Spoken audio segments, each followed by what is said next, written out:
नमस्कार दोस्तों। आज जो हम विषय लेकर आपके सामने हाजिर हुए हैं, अगर उसमें तनिक भी सच्चाई निकली तो तय मानिए भारत के एजुकेशन सिस्टम से पूरी तरह से आपका विश्वास उठ जाएगा। वो इसलिए कि सोशल मीडिया पर जिन पोस्ट को लेकर हम हाजिर हुए हैं वे सीधे सीधे देश की अति प्रतिष्ठित संस्था यूपीएससी को कथित तौर पर कटघरे में खड़े कर रहे हैं। अभी नीट पेपर लीक के मामले से पेरेंट्स स्टूडेंट्स के आंसू सिस्टम ने पोछे भी नहीं थे कि पूजा खेड़कर का मामला सामने आ गया। फिर पहली नज़र में एक आम आदमी, एक पिता, एक छात्र क्यों न इन पोस्ट पर विश्वास करे, और फिर अगर विश्वास न करे तो उसका कारण, उसके लिए सबूत कौन दे। क्योंकि पहला सबूत तो पूजा ही दिखती है जो सिस्टम पर से भरोसा उठाने के लिए काफ़ी है। उस सिस्टम पर से जहाँ नाम, पिता, माँ, जाति, कमाई सब बदल दिए जाते हैं और सिस्टम उसे सच मांगकर उसे आईएएस बना देता है। सच मानिए सब कुछ ऐसा ही चलता रहा तो देश में एक बड़ा तूफान आने से कोई नहीं रोक सकता, क्योंकि ये युवाओं के सपनों के साथ खेलने जैसा है। वो युवा जिसके वोट के लिए उसे भारत का भविष्य कहा जाता है। ट्रेनी आईएएस पूजा खेड़कर ने यूपीएससी जैसी बड़ी और प्रतिष्ठित संस्था को चकमा देकर सरकारी नौकरी हासिल की। पूरे पुलिस आज 20 जुलाई को विवादित ट्रेनी आईएएस पूजा खेड़कर का बयान दर्ज करने वाली थी, लेकिन यहाँ चौंकाने वाली बात यह है कि पूजा खेड़कर बयान दर्ज करवाने के लिए पूरी कमिश्नर ऑफिस पहुंची ही नहीं। उधर उनके पिता भी फरार हैं, माँ जेल में है। मतलब पूरा खेड़कर कुनबा तबाही की कहानी खुद ही लिख चुका है, और वो भी एक झूठी सांग के पीछे। मान कर चलिए कल तक जिस आईएएस के पीछे पूरा महकमा होता था, महकमा कल भी होगा, लेकिन वे पुलिस जीप में बैठकर हवालात की तरफ बढ़ रही होंगी। लेकिन ये तो रहा पूजा खेड़कर का फर्जीवाड़ा। अब इस फर्जीवाड़े के बाद सोशल मीडिया पर जिस फर्जीवाड़े की बात हो रही है उसमें भी कई लोगों के नाम ट्विटर पर उछाले जा रहे हैं। सच्चाई क्या है ये ट्विटर यूजर समझे, लेकिन फर्जीवाड़े में जिन लोगों का नाम घसीटा जा रहा है तो या तो उनकी सच्चाई की परख यूपीएससी को करनी चाहिए, या फिर अगर कुछ गलत है सोशल मीडिया के इन पोस्ट में तो उनके खिलाफ सख्त कदम उठाया जाना चाहिए। लेकिन मौन किसी के लिए भी उचित नहीं है, खास तौर पर जब यूपीएससी की भूमिका पर सवाल उठने लगे। क्योंकि जिन लोगों के नाम उछाले जा रहे हैं वे देश की सर्वोच्च और सर्वाधिक प्रतिष्ठित परीक्षा यूपीएससी पास कर आईएएस, आईपीएस, आईआरएस और तमाम तरह की सर्विसेज के माध्यम से पदों पर आसीन है। तो चलिए पहले जानते हैं सोशल मीडिया यूजर्स किन लोगों को लेकर सवाल खड़े कर रहे हैं, वे क्या बता रहे हैं कि ये आईएएस हो या आईपीएस हो या आईएफएस हो या आईआरएस हो या फिर आईआरटीएस हो, क्या फर्जीवाड़ा इन्होंने किया है, फर्जीवाड़ा किया है भी या नहीं, ये भी हम पूरा का पूरा वीडियो में सोशल मीडिया के उन पोस्ट के माध्यम से समझेंगे।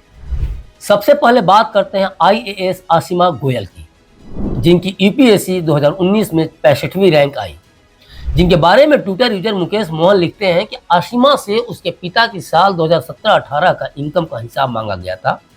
आसिमा ने अपने पिता की इनकम का 73% घटाकर पेश किया तो डीओपीटी और दिल्ली हाईकोर्ट द्वारा पकड़ी गई और रिजेक्ट कर दी गई। मुकेश लिखते हैं कि ईडब्ल्यूएस के लिए नियम है कि परिवार की वार्षिक आय एप्लीकेशन फॉर्म भरने से 1 साल पहले 8 लाख से कम होनी चाहिए। फिर आसिमा ने 1 साल ड्रॉप किया, पिता की इनकम 8 लाख से कम की और 2019 में फ्रॉड कर चुकी आसिमा 2021 में ईडब्ल्यूएस से 320वीं रैंक से आईएएस बन गई।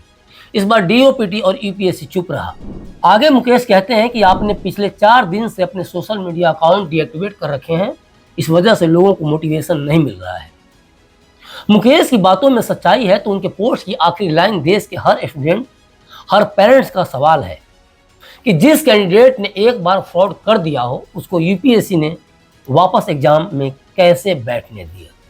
अब बात करते हैं दूसरे ट्विटर यूजर की, जिन्होंने 2024 में नीति अग्रवाल को लेकर लिखा है कि नीति ऋषिकेश के हिल स्टार चाय के मालिक संजय अग्रवाल की बेटी हैं और इसके बावजूद उन्होंने यूपीएससी 2023 में ईडब्ल्यूएस से 383वीं रैंक हासिल किया है। यूजर का सवाल नीति की सफलता को लेकर नहीं है, बल्कि सफलता के रास्ते को लेकर है। और वो कहना चाहते हैं कि जब नीति के पिता शहर के प्रतिष्ठित चाय व्यापारी हैं तो उन्होंने यूपीएससी में ईडब्ल्यूएस सर्टिफिकेट लगाकर क्यों एग्जाम दिया। हालांकि यूजर के इस सूचना की पुष्टि क्लिक इंडिया नहीं करता।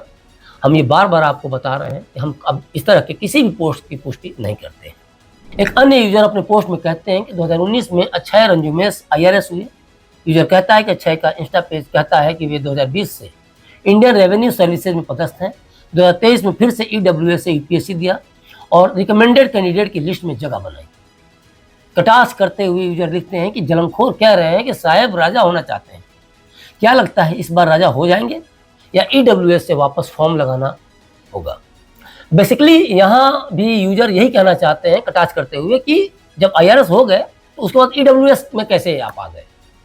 तो क्या फाइनली आप आईएएस की तरफ आपका निशाना है और क्या ईडब्ल्यूएस कैटेगरी से आप आईएएस बनना चाहते हैं। यूजर मुकेश मोहन एक अन्य उम्मीदवार के बारे में पोस्ट करते हुए कहते हैं कि आप सर्वेश गुप्ता हैं और आप अभी ईडी में हैं। यूजर बताते हैं कि सर्वेश जी ने 2022 एसएससी सीजीएल में सिलेक्शन लेने का गुप्त तरीका अपने अजीज मित्र से साझा किया है। अपनी पोस्ट के सपोर्ट में मुकेश मोहन एक चैट भी ट्विटर पर शेयर करते हैं और सिस्टम पर व्यंग करते हुए कहते हैं कि आपके पापा की पॉलिटिकल पहुंच है तो आप भी सर्वेश जी वाला गुप्त तरीका इस्तेमाल करें और राजा हो जाएं। मुकेश मोहन अमोल आवठे को लेकर कहते हैं कि आप सेना में कर्नल के पद पर थे, फिर आप रिटायर हुए और आप यूपीएससी 2021 में 678वीं रैंक के साथ आईएएस बने। एक इंटरव्यू में आप कहते हैं कि यूएन में सर्विस के दौरान आपका एंकल चोटिल हो गया था। चोट आपके एंकल में लगी लेकिन कोटा आपने PWBD 5 यानी मल्टीपल डिसेबिलिटीज का लगाया। साथ ही आप एक वीडियो में आईएएस ओमकार सिंधे के साथ बास्केटबॉल खेलते दिख रहे हैं। जब से लोग #यूपीएससी स्कैम की बात करने लगे हैं तब से आपने अपने सभी सोशल मीडिया अकाउंट डिलीट कर दिए हैं।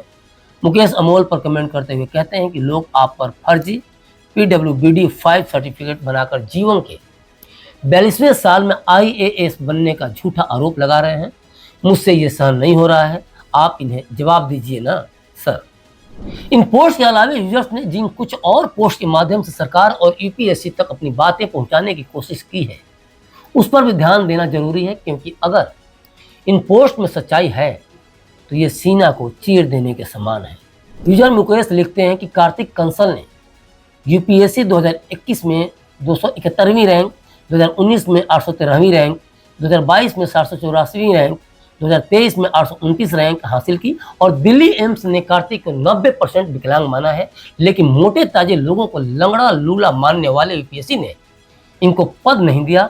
अगर यूजर की बातों में सच्चाई है तो यह पूरे सिस्टम के मुंह पर करारा तमाचा है। ऐसे ही एक अन्य उम्मीदवार के बारे में यूजर यूपीएससी उम्मीदवार बताते हुए लिखता है कि ये जितेंद्र पाटिल हैं, ओबीसी से आते हैं और एक आंख से बिल्कुल अंधे हैं, यानी PWBD 2 कोटा। इसका नाम IFS 2019 में रिकमेंड किया गया था लेकिन इन्हें मेडिकल में निकाल दिया गया। लगता है इनका पद कोई फर्जी अंधा खा गया।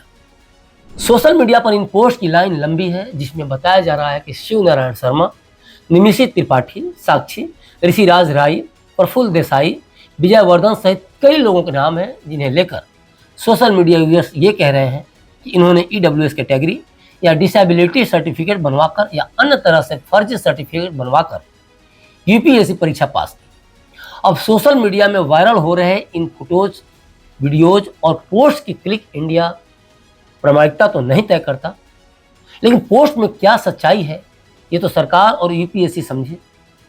लेकिन पूजा खेड़कर के मामले में जो हुआ उस सभी के ऊपर सवाल जरूर खड़ा करता है और इन सवालों में विश्वास या कह सकते हैं कि भरोसा गुम सा हो गया है।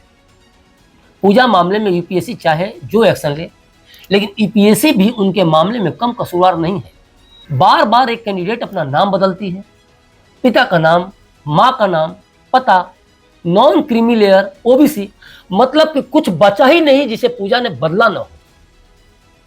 पूजा फर्जीवाड़े के पहाड़ पर चढ़कर बैठी थी लेकिन सारे फर्जीवाड़े को यूपीएससी पास करता गया और फाइनली पूजा को आईएएस बनाकर भोली भाली जनता के भाग्य का फैसला करने के लिए उसे खुला मैदान में लाल नीली बत्ती वाली ऑडी में दौड़ने के लिए छोड़ दिया। ये एक बड़ा सवाल है सिस्टम पे कि आखिर हमारे देश में चल क्या रहा है। हम भ्रष्टाचार में जीरो टॉलरेंस की बात करते हैं, हम उसके अलावा युवाओं की बात करते हैं, भारत के भविष्य से उनको कनेक्टेड करते हैं, लेकिन दूसरी तरफ एक फर्जी आईएएस बनाकर भी सिस्टम में डाल देते हैं। ऐसे फर्जी आईएएस की मां पिस्टल या कह सकते हैं कि रिवॉल्वर लहराती नजर आती हैं। पिता के ऊपर भी कई सारे आरोप हैं कि रौब गाड़ते हैं। खैर, इसमें शासन प्रशासन कार्रवाई तो कर ही रहे हैं, लेकिन एक बड़ा सवाल है जो फिर से एक बार मैं क्लिक इंडिया के प्लेटफॉर्म से रिपीट कर रहा हूं कि जो भी सोशल मीडिया पर पोस्ट किए जा रहे हैं, या तो वो फर्जी हैं तो उसके खिलाफ कार्रवाई किया जाए ऐसे यूजर्स के खिलाफ, या अगर ये यूजर्स अपनी रिस्क पे, क्योंकि कहीं ना कहीं रिस्क भी है इनको, अगर पोस्ट कर रहे हैं अपनी जानकारी के माध्यम से, जानकारी जुटा रहे हैं, जानकारी के माध्यम से सारी चीज पोस्ट कर रहे हैं, तो इसकी जांच की जानी चाहिए। और ऐसा नहीं जिस तरह कुछ पोस्ट में आरोप लगाया गया है कि इन्होंने अभी इतनी रैंक हासिल की, फिर बाद में उनकी रैंक को बढ़ा दिया गया या कम कर दिया गया, तो ऐसा नहीं होना चाहिए। पूरी तरह से उनकी नौकरी ही एक तरह से कहा जाए तो बर्खास्त करनी चाहिए, ताकि और इनके खिलाफ एफआईआर दर्ज करके इनको हवाला के पीछे भी करना चाहिए अगर इसमें कुछ भी जुटा है तो, क्योंकि इन्होंने अगर कुछ गलत किया है तो कहीं ना कहीं एक वैसे कैंडिडेट का सीट इन्होंने खाया है या छीना है जो उसके लिए एलिजिबल थे, जो क्रैक कर सकते थे यूपीएससी, लेकिन ऐसा हुआ नहीं। तो जरूरत है कुछ भी अगर इसमें गलत हो रहा हो, क्योंकि यूपीएससी देश की, मुझे नहीं लगता कि इससे ऊपर कोई प्रतिष्ठित संस्था है, कोई ईमानदार संस्था है, जिस तरह की हम लोग भी बचपन से सुनते आ रहे हैं, और हर बच्चे का सपना होता है आईएएस बनने का। तो कम से कम देश के सिस्टम, देश के सरकार में इकबाल कायम हो और यूपीएससी में भी भरोसा हो, और बच्चे जब पढ़ें तो उनको कहीं से भी जहन में कोई ख्याल ना आए कि कहीं हम सिस्टम में बेईमानी भ्रष्टाचार का शिकार तो ना हो जाए। तो बने रहिए क्लिक इंडिया के साथ, और मुझे दीजिए इजाज़त।